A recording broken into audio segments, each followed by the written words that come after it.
வணக்கம். வணக்கம். மக்களாகிய நாம் நம்ம நிகழ்ச்சிக்கு இந்த வார சந்திப்புக்கு வரவேற்கிறோம்.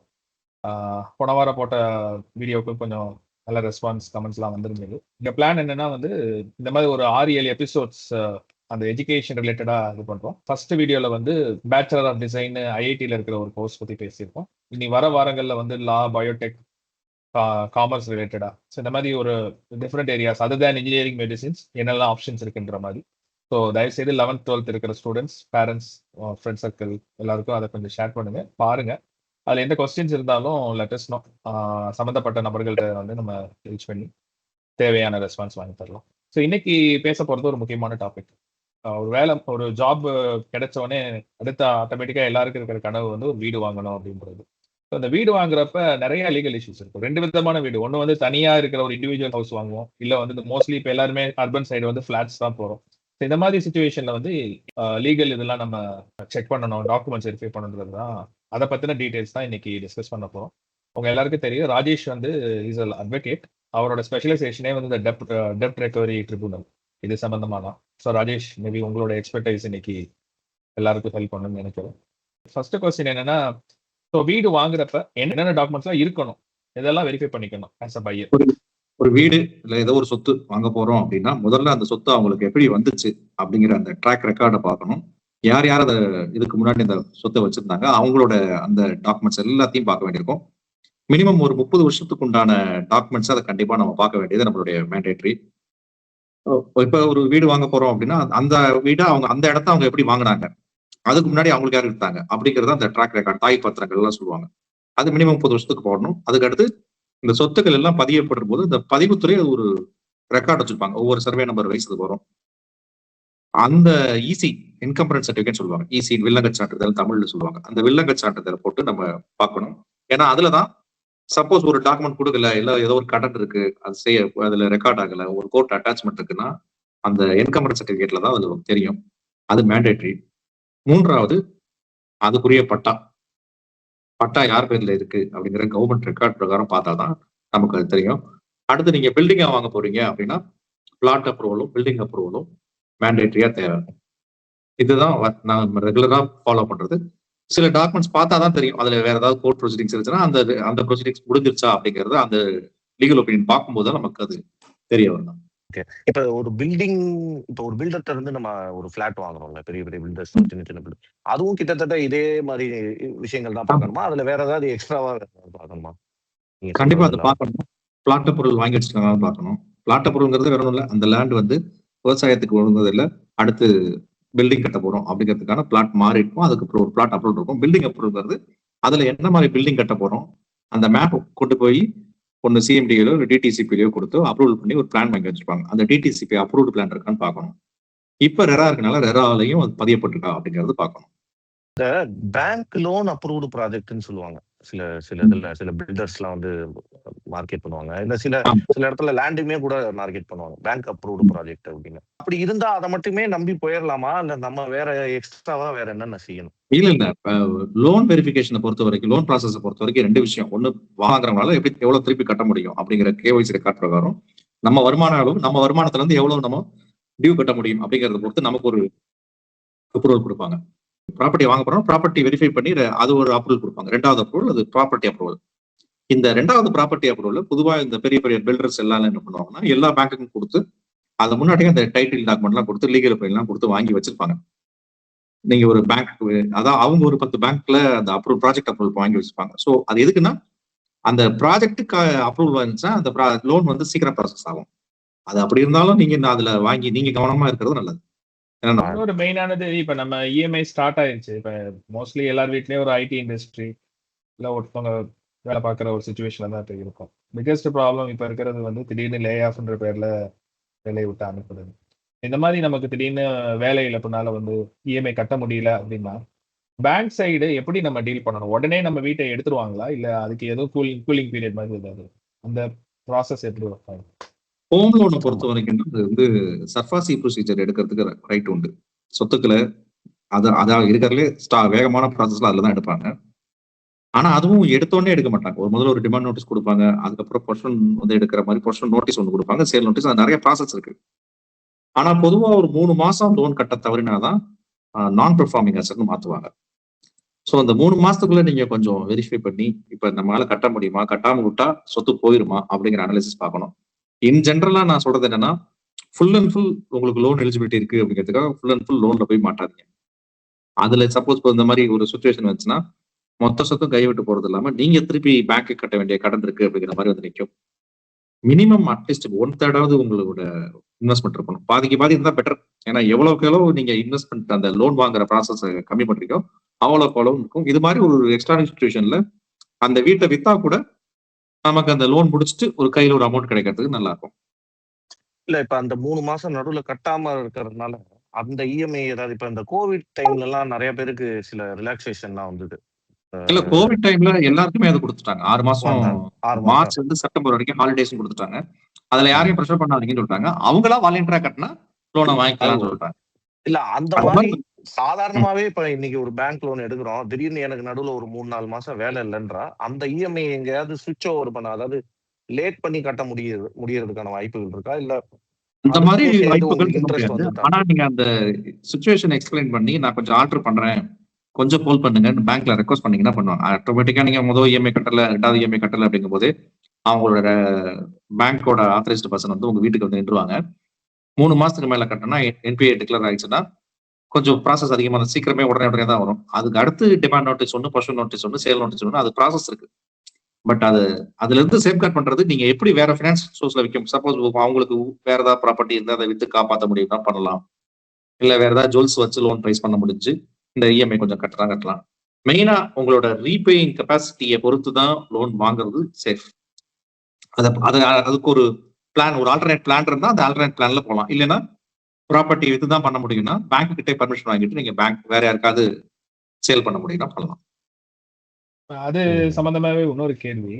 இப்போ ஃபார் எக்ஸாம்பிள் நான் ஒரு 60 லட்ச ரூபாய்க்கு வீடு வாங்குறேன், சரியா? 15 லட்ச ரூபாய் கட்டிடுறேன், வேலை போற சுச்சுவேஷன் வந்துருக்கு. ஸோ 45 லட்ச ரூபாய் நான் என்ன கட்ட வேண்டியிருக்கு. அந்த தேதிக்கு வந்து என்னோட ப்ராப்பர்ட்டி வேல்யூ வந்து 60 லட்சம் நான் வாங்கினது லட்சம் 75 லட்சம் அல்ல 80 லட்சம் போயிருச்சுன்னு வச்சுக்கோங்க. இப்போ பேங்க் வந்து அதை சேலுக்கு விடுவாங்க இல்லையா, இந்த மாதிரி கட்ட முடியாத சூழல். அப்ப அவங்க என்னோட பெண்டிங் அமௌண்ட் அதை வச்சு அந்த வீட்டோட விலையை நிர்ணயம் பண்ணுவாங்களா, இல்ல அன்னைக்கு என்ன மார்க்கெட் பிரைஸ்ன்றதை வச்சு அந்த வீட்டோட விலையை? பேங்க் விலையை நிர்ணயம் பண்ணது ப்ராப்பர்ட்டியோட வேல்யூஸ் தான். பொதுவா இந்த மார்க்கெட்ல கிடைக்கிற வேல்யூவோட ஒரு 20% கம்மி பண்ணி வைத்தாதான் அந்த பேங்க் ப்ராப்பர்ட்டி எடுக்கிறதுக்கு வருவாங்க. இது ஜெனரல் நடைமுறை. மார்க்கெட் வேல்யூன்னு வேற, ஃபேர் வேல்யூ இன்னொரு வேல்யூ ஃபிக்ஸ் பண்ணுவாங்க. அவங்க ப்ராப்பர்ட்டி வித்து தான் ஆகணுன்ற முடிவுக்கு வரும்போது அதை பண்ணுவாங்க. இதுல என்ன சிக்கல் வரும் அப்படின்னா, நீங்க 15 லட்சம் போட்டிருப்பீங்க, அடுத்து ஒரு 2 வருஷமா 3 வருஷமா இஎம்ஐ கட்டிருப்பீங்க. இஎம்ஐ கால்குலேஷன், அதுவும் ஹோம் லோன் இஎம்ஐ கால்குலேஷன் பாத்தீங்கன்னா ஃபர்ஸ்ட் இஎம்ஐ பேமெண்ட்ல கிட்டத்தட்ட 90% மேல இன்ட்ரெஸ்ட் போர்ஷன் மட்டும் தான் போகும். 10% தான் அசல்ல போகும். அதே கடைசி இஎம்ஐ கால்குலேஷன் வரும்போது அந்த இஎம்ஐயோட ஸ்டேட்மெண்ட் பாத்தீங்கன்னா 10% இன்ட்ரெஸ்ட் போகும், 90% வந்து போகும். ஸோ நாட்கள் கழிக்க தான் அந்த பிரின்சிபல் ரீபேமெண்ட்ங்கிறதே இருக்கும். 15 லட்சம் நீங்க டவுன் பேமெண்ட் கொடுத்துருந்தீங்கன்னா சேஃப். பட் நீங்க அதுக்கப்புறம் ஒரு 2 வருஷம் 3 வருஷம் கட்டிருந்தீங்கன்னா அந்த கட்டினது பூரா இன்ட்ரெஸ்ட்ல மட்டும் தான் போய் நிற்கும். இது கொஞ்சம் எல்லாரும் புரிஞ்சுக்கணும். ஏன்னா சொல்லுவாங்க, நாங்க மாசம் 15,000 கட்டணுங்க, 40,000 கட்டணும், அப்படி கணக்கு பார்த்தாலே இவ்வளவு இருக்கு அப்படின்னா அது கணக்குல வராது. 40,000த்துல ஒரு 4,000 கூட இஎம்ஐல பிரின்சிபல்ல போய் டெலிட் ஆகாது. இதை ஃபர்ஸ்ட் எல்லாரும் புரிஞ்சுக்கணும். அந்த இஎம்ஐ கால்குலேட்டர்னு ஒரு கால்குலேட்டர் இருக்கு. அதுல அது ஒரு இஎம்ஐக்கு எவ்வளவு பிரின்சிபல் போகும், எவ்வளவு இதாகும்னு நீங்க ஆன்லைன்ல போட்டாலே அது வரும். அது தெரிஞ்சுக்கிறது எல்லாருக்குமே நல்லது. நல்ல பாயிண்ட் தான். இப்ப நீங்க சொன்னீங்க இல்லையா, அந்த அமார்டைசேஷன் ஷீட் நம்ம லோன் எடுக்கிறப்பே அது கொடுப்பாங்க. அது ஆன்லைன்ல இப்ப நிறைய இன்ஃபர்மேஷன் இருக்கு. எஸ்பெஷலி கவர்மெண்ட் பேங்க்ஸ்ல லோன் போறப்ப வந்து என்ன ஒரு அட்வான்டேஜ்னா, நம்ம ரீபேமெண்ட் இப்ப எனக்கு இஎம்ஐ வந்து 50,000 மாசத்துக்கு அப்படின்றப்ப வந்து அதுல வட்டியே வந்து 47,000 இருக்கும் இனிஷியல் ஒரு 5 வருஷத்துக்கு. மீதி 3,000 தான் பிரின்சிபல் போகும். நமக்கு முடிகிற பட்சத்துல எக்ஸ்ட்ரா என்னால ஒரு 5,000 கட்ட முடியும், 10,000 கட்ட முடியும்னாலும் அது அடிஷனலா எவ்ரி மந்த் நம்ம கட்டிட்டே வந்து அது பிரின்சிபல்ல தான் டிடெக்ட் ஆகும். அது ஒரு ஆப்ஷன் எல்லாருமே ட்ரை பண்ணலாம். ஆனா பிரைவேட் பேங்க்ஸ்ல வந்து எனக்கு தெரிஞ்ச வரைக்கும், ஃபார் எக்ஸாம்பிள் ஐசிஐசிஐல வந்து எப்படின்னா மினிமம் ஒரு இஎம்ஐயாவது நீங்க கட்டணும். அதாவது எக்ஸ்ட்ராவா நீங்க பே பண்றீங்கன்னா நார்மலா கட்டுறதோட அடிஷனலா ஒரு இஎம்ஐயாவது கட்டணும். அப்பதான் அவங்க அலோவ் பண்ணுவாங்க. ஆனா கவர்மெண்ட் பேங்க்ஸ்ல வந்து அந்த ஒரு லிபர்ட்டி இருக்கு. இல்ல, நீங்க ஒரு இஎம்ஐ ஸ்ட்ரக்சர் போயிட்டீங்க, ஒரு இஎம்ஐ ஸ்ட்ரக்சர்ல போய்கிட்டு இருக்கு அப்படிங்கும் போது ஏதோ ஒரு பேமெண்ட் உங்களுக்கு வருது, ஒரு பல்க் பேமெண்ட் வருது அப்படின்னா அது ஸ்டார்டிங் ஸ்டேஜ்ல கொண்டு போய் கட்டினீங்கன்னா நிறைய இன்ட்ரெஸ்ட் போர்ஷன் அதுக்கு குறையும், அந்த பிரின்சிபல்ல போய் குறையும். அதனால உங்களுக்கு இஎம்ஐயே உங்களுக்கு இதாகும். சப்போஸ் ஒரு 12 இயர்ஸ்க்கு ஒரு இஎம்ஐ கட்டிருக்கீங்கன்னு வச்சுக்கோங்களேன், முதல் 3 வருஷத்துல நீங்க எவ்வளவு பேமெண்ட் இன்க்ரீஸ் பண்ணி பண்றீங்களோ அவ்வளவுக்கு அவ்வளவு உங்களுக்கு அது சேஃப் கார்டா வரும். கடைசி 3 வருஷத்துல போய் நீங்க இன்க்ரீஸ் பண்ணி பண்றதுனால எந்த பிரயோஜனமும் இல்லை. அது கிட்டத்தட்ட பாத்தீங்கன்னா பேங்க் இன்ட்ரெஸ்ட் தான் வரும். நெக்ஸ்ட் வந்து ஒருவேளை பேங்க் நோட்டீஸுக்கு போயிடுச்சு, வீடு வந்து போயிடுச்சு, பேங்க் நோட்டீஸ் வந்துருச்சு, அடுத்து நம்ம செய்ய வேண்டியது என்ன, செய்யக்கூடாதது என்ன, நிறைய பேர் செய்யற தப்பு என்ன? பேங்க் நோட்டீஸ் போயிடுச்சுன்னா அது ஒரு ப்ராசஸ் இருக்கு. அவங்க ஃபர்ஸ்ட் ஒரு நோட்டீஸ் கொடுப்பாங்க, ஒரு டிமாண்ட் நோட்டீஸ் சொல்லுவாங்க. அது வந்து எல்லாருக்குமே போயிடும். அதுக்கே நீங்க ரியாக்ட் பண்ணி அதுக்கு ஒரு பதில் கொடுத்து அது அந்த அடுத்த ப்ராசஸ் போறதுக்குள்ள நீங்க பேங்கோட கோஆர்டினேட் பண்ணி கொஞ்சம் நிறுத்திட்டீங்கன்னா அடுத்த ப்ராசஸ் கொஞ்சம் பொறுத்து ஹோல்ட் பண்ணுவாங்க. இல்ல நீங்க சொல்ற மாதிரி நடந்துக்கிட்டீங்கன்னா பண்ணிடுவாங்க. சப்போஸ் இப்போ 3 இஎம்ஐ கட்ட முடியல, ஏதோ ஒரு சந்தர்ப்பத்தால கட்ட முடியல, இப்ப மறுபடியும் வேலை கிடைக்கிறது கட்டுறேன் அப்படின்னீங்கன்னா அந்த ரீஸ்ட்ரக்சர் பண்ணி கொடுத்துருவாங்க. அதுக்கப்புறம் நீங்க டிஃபால்ட் இல்லாம கட்டிட்டீங்கனாலே அது ஆட்டோமேட்டிக் இந்த என்பிஎல் வந்து பெர்ஃபார்மிங் அசெட்டா மாறிடும். இல்ல அப்படின்னா வேற வழியே இல்ல, சோர்ஸ்ல நம்ம நிறுத்ததான் வேணும் அப்படின்னா அதுக்கு அடுத்தடுத்த ப்ராசஸ் போகும். இதுக்கு அடுத்து இந்த ப்ராப்பர்ட்டியை யாரும் டீல் பண்ணாதீங்கன்னு சொல்லி ஒரு நோட்டீஸ் கொடுப்பாங்க, பர்சனல் நோட்டீஸ் கொடுப்பாங்க. அதை போட்டீங்கன்னா அடுத்து நம்ம அந்த ஸ்டாப் பண்றதுக்கு கோர்ட்டுக்கு போகலாம்.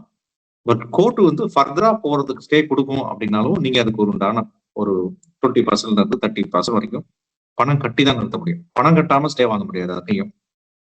ஸோ ஒரு பேஜர் அமௌண்ட் அங்க கொடுக்கணும், அதுக்கப்புறம் தான் அதை நிறுத்த முடியும்.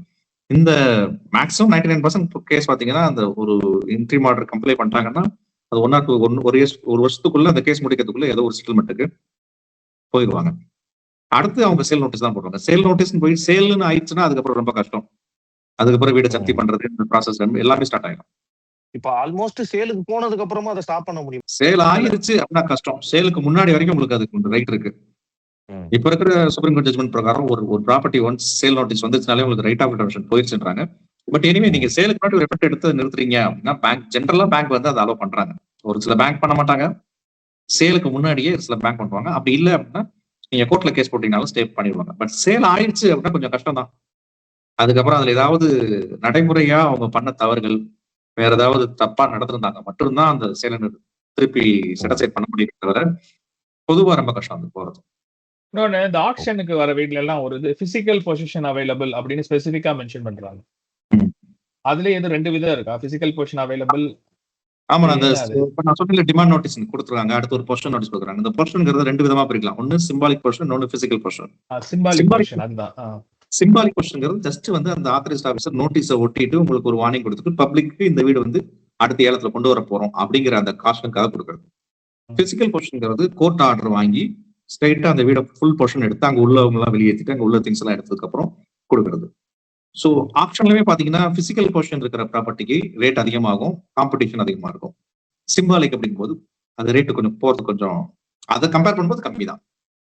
பிசிக்கல் பொசிஷன் இருக்கிற ப்ராப்பர்ட்டிக்கு தைரியமா நம்பி வருவாங்க. ஏன்னா ஒரு ப்ராப்பர்ட்டி எடுத்துட்டோம்னு வச்சுங்க, 15 நாள்ல பேமெண்ட் கட்டணும், 16ஆம் நாள் உங்களுக்கு சாய் வந்துடும், அவங்க கொடுக்கும்போதே சாய் கொடுத்துருவாங்க. லாஸ்ட் ஒரு கொஸ்டின், இந்த ப்ராப்பர்ட்டி நீங்க வாங்கவே கூடாது, ஒரு ரெட் ஃபிளாக் அலர்ட் மாதிரி நமக்கு பார்த்தோன்னே தெரியுது அப்படின்னா, எய்தர் இண்டிவிஜுவல் ப்ராப்பர்ட்டியோ இல்ல ஒரு பிளாட்டாவோ இல்ல ஈவன் இப்ப அபார்ட்மெண்ட்ஸ் போறப்ப அந்த மாதிரி கேஸ்ல என்ன மாதிரி இது பார்த்தாவே நம்ம அது போக கூடாது, ஒரு ரெட் அலர்ட் மாதிரி நம்ம எதை எடுத்துக்கணும்? சப்போஸ் ஒரு வீடு நீங்க வாங்க போறீங்க, ஒரு பேங்க் லோன்ல இருக்கு அப்படின்னா உங்களோட ஃபர்ஸ்ட் பேமெண்ட் வந்து அந்த பேங்க் லோன் முடிச்சதுக்கு அப்புறம் தான் வரணும். இல்லைன்னா பேங்க் லோனுக்கு தான் ப்ரியாரிட்டி. நீங்க பேங்க் லோன் இருக்கையிலே அது வாங்கிட்டீங்கனாலும் உங்களுடைய நீங்க வாங்கின டாக்குமெண்ட்ஸ் எல்லாம் மாறிடும், பேங்க்கு தான் அது ப்ரியாரிட்டி இருக்கும். அவருக்கு வந்து இறந்தவர் பாத்தீங்கன்னா ஒரு பெண்களும் இருப்பாங்க, ஆண்களும் இருப்பாங்க. நாட்டுல பாதி பேர் என்ன பண்ணுவாங்கன்னா ஆண் வாரிசுகள்கிட்ட மட்டும் கையெழுத்து வாங்கி வச்சுருவாங்க. அது முற்றிலும் தவறானது. ஒருத்தர் இறந்துட்டாரு அப்படின்னா அவருடைய சட்டப்படியான வாரிசுகள் சொல்லுவாங்க, அம்மா, ஒய்ஃபு, ஆண் பிள்ளைகள், பெண் பிள்ளைகள் எல்லாருமே அதுக்கு உண்டான லீகல் தான் ஹிந்து இதை பொறுத்த வரைக்கும். அந்த வாரிசு சான்றிதழ் வெரிஃபை பண்ணி அதுல இருக்கிற எல்லாருக்கிட்ட இருந்தே சொத்து வாங்குறது நல்லது. இந்த பவர் ஆஃப் அட்டார்னில இருக்கிற சொத்து அது எப்படி, அது என்ன பண்ணுவோம், அது வாங்குவோமா வாங்கக்கூடாதா? பவர் ஆஃப் அட்டர்னில இருக்கிறத வாங்கலாம். இப்ப அதுக்கு நிறைய செக் பேலன்ஸ் வச்சுட்டாங்க ரெஜிஸ்ட்ரேஷன்லயே. முன்னாடி எல்லாம் ஒரு பவரை கொடுத்துட்டு அது யாருன்னே தெரியாம போயிடும். இப்ப அப்படி இல்ல, பவர் கொடுத்தவங்க உயிரோடு இருக்காங்க அப்படிங்கிறதுக்கு ஒரு சர்டிபிகேட் கொடுக்கணும். சம்பந்தப்பட்ட சில சந்தேகப்படும்படியான நபரா இருந்தா ரெஜிஸ்டாரே இது நேரா வாட்ஸ்அப் வீடியோ கால்ல போன் பண்ணி கேட்கறாங்க, பேசுறாங்க. பவர்ல இருந்தா வாங்கலாம், ஆனா எதுக்காக பவர் கொடுக்குறாங்கன்னு பாக்கணும். இப்ப சப்போஸ் ஒருத்தர் வேலை விஷயமா ஃபாரினுக்கு போறாரு அப்படின்னா அவங்களுடைய ரத்த சொந்தங்களுக்கு பவர் கொடுப்பாங்க. எந்த சொத்தை வேணா வாங்கிக்கலாம், எந்த சொத்தை வேணா விற்கலாம்னு. அந்த ரத்த சொந்தங்களுக்குள்ள இருக்கும்போது அந்த பவர் வந்து அது ஜெனியூனா தான் இருக்கும். ரெண்டாவது ஒரு இடத்த ப்ரமோட் பண்ணி பில்டருக்கு ஒரு பவர் கொடுப்பாங்க. அது தேர்ட் பார்ட்டி பவர் இருப்பாங்க. அதை பொறுத்த வரைக்கும் இப்ப நம்ம ஒரு வீடு ஒரு லேண்ட் பெரிய லேண்ட் வச்சிருக்கோம், அதை பிளாட்டா கன்வெர்ட் பண்ணும்போது எல்லா வேலையும் நம்மளால போய் அலைய முடியாது, எல்லாரும் நம்ம போய் செய்ய முடியாது. பில்டிங் கட்டுற பில்டருக்கு ஒரு 3 பிளாட் கொடுப்பாங்க, இவங்களுக்கு ஒரு ஜாயின் வச்சு போட்டுருப்பாங்க. ஸோ அந்த 3 பிளாட்டுக்கு அவர் தான் கொடுப்பாரு அப்படின்னாலும் அது பவர்ல தான் இருப்பாங்க. அது பவர்ல தான் நம்ம வாங்கி ஆகணும். ஸோ பவர்ல இருக்கும்போது வாங்கலாம், வெரிஃபை பண்ணிட்டு வாங்கணும். நீங்க சொல்ற பவர் வந்து சேல் நடந்திருக்கும், ஆனா சேல் டீடா ரெஜிஸ்டர் ஆகாம வெறும் பவர்ல மட்டும் இருக்கும். அங்கதான் வில்லங்க வரும். ஒரு சில இந்த என்ன சொல்ற லேண்ட் ராபர்ஸ் வந்து பண்ற வேலையை அதுதான், வாங்க மாட்டாங்க அந்த ப்ராப்பர்ட்டியை, அதுக்கு அவன்கிட்ட பவர் மட்டும் வாங்கி வச்சுப்பாங்க. அப்படி பண்ணும்போது அந்த டீட் பண்ணும்போது அந்த கன்சென்ட் ஆள் உயிரோடு இருக்காரா, அவரோட ஒப்புதல் பெற்றுதான் அந்த நடக்குதா அப்படிங்கறத பார்க்கணும். அது அந்த அந்த இந்த சர்டிபிகேட் கேட்பாங்க, மெடிக்கல் சர்டிபிகேட், லைஃப் சர்டிபிகேட் சொல்லுவாங்க. அவர் உயிரோடு இருக்கிறாரா இல்லையாங்கிற அந்த சர்டிபிகேட்டை கொடுத்தாதான் அந்த பவர் வேலிட். அதே மாதிரி பவர் கொடுத்தவர் இறந்துட்டாருன்னா ஆட்டோமேட்டிக்கா அந்த பவர் இன்வேலிட் தான். நீங்க மேபி ஒரு கன்சிடரேஷன் பவரா இருந்தா கூட அவருடைய வாரிசார் எல்லாம் வந்து சரின்னு சொல்லணும், ஆமா அப்படின்னு, இல்லாட்டி அது சிக்கல்ல தான் வரும். ஓகே ஓகே மேபி நிறைய புது இன்ஃபர்மேஷன், கட்டாயம் இது நிறைய பேருக்கு இது ஹெல்ப்ஃபுல்லா இருக்கும். மேபி வரும் வாரங்கள்ல என்ன பண்ணலாம்னா ஸ்பெசிஃபிக்கா ஒரு சில லீகல் சினாரியோஸ் எடுத்துட்டு அந்த கேஸை இன்னும் கொஞ்சம் டீடைல்டா ஹோம் லோன் சம்பந்தப்பட்டு டிஸ்கஸ் பண்ற மாதிரி சில ப்ரோக்ராம்ஸ் பண்ணலாம். இல்ல இந்த நிகழ்ச்சி தொடர்பா யாருக்காவது வேற ஏதாவது நாங்க கேட்காத விட்ட கொஸ்டின்ஸ் ஏதாவது இருந்தாலும் நீங்க தாராளமா கமெண்ட்ஸ்ல போடுங்க. மற்றபடி வேற எந்த டீட்டெயில் பத்தி இன்னும் அதிகமா பேசணும் அப்படின்னாலும் அதை கமெண்ட்ல போடுங்க. நம்ம அடுத்து வரக்கூடிய வாரங்கள்ல அது குறித்து ஒரு கலந்துரையாடல் பண்ணிக்கலாம். நான் டிஸ்கிரிப்ஷன்லயும் இமெயில் ஐடி நான் கொடுக்குறேன். ஒருவேளை சிலவங்க பர்சனலா டீட்டெயிலா போடணும்னா கூட அந்த இமெயில் ஐடிக்கு டீட்டெயில்ஸ் சொல்லலாம், நம்ம அதை பார்த்து கூட ரெஸ்பாண்ட் பண்ணலாம். நிறைய பேர் வீடியோஸ் பார்க்குறாங்க, பார்த்துட்டு அப்படியே அந்த சப்ஸ்கிரைப் ஆப்ஷனையும் கொஞ்சம் கிளிக் பண்ணி லைக் பண்ணி இந்த பெல் பட்டனையும் கிளிக் பண்ணிக்கணும். நீங்க கொடுக்குற ஆதரவு தான் ஆமா எங்களுக்கு வந்து இன்னும் சப்போர்ட்டிவா இருக்கும். ரொம்ப நன்றி. அடுத்த ப்ரோக்ராம்ல சீக்கிரமே சந்திப்போம். நன்றி, வணக்கம்.